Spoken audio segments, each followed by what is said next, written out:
મિત્રો, ગુજરાતમાં આવનારા ચોમાસાના લઈ અને એક સારા સમાચાર મળી રહ્યા છે. કેમ કે અરબ સાગરમાં ચોમાસું એક્ટિવિટીમાં નોંધપાત્ર વધારો ગઈકાલથી જોવા મળી રહ્યો છે. અરબ સાગરમાં ચોમાસું એક્ટિવિટીની વાત કરીએ તો કોસ્ટલ કર્ણાટકની આજુબાજુ અરબ સાગરમાં એક 3 કિલોમીટરની ઊંચાઈ ઉપર યુસીએ ફોર્મેટ થઈ રહ્યું છે. આ પરિસ્થિતિને અનુસંધાને ચોમાસું એક્ટિવિટીને સારો એવો વેગ મળશે.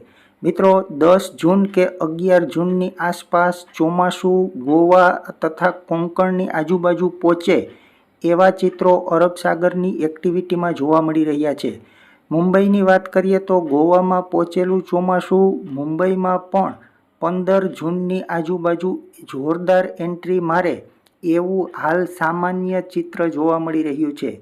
મિત્રો, મુંબઈમાં ચોમાસું આવ્યા બાદ ગુજરાતમાં એટલે કે દક્ષિણ ગુજરાતમાં સત્તાવાર ચોમાસાની એન્ટ્રી જોવા મળતી હોય છે.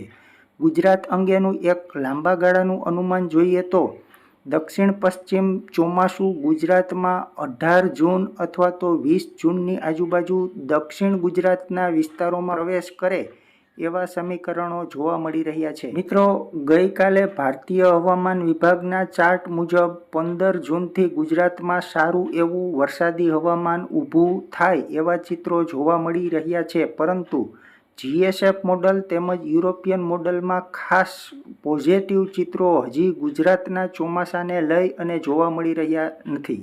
જોકે આ અંગેની નિયમિત અપડેટ અમે વેધર ઓફ ગુજરાત ચેનલના માધ્યમથી આપતા રહેશું, તો અમારી ચેનલ સાથે જોડાયેલા રહેજો. ખૂબ ખૂબ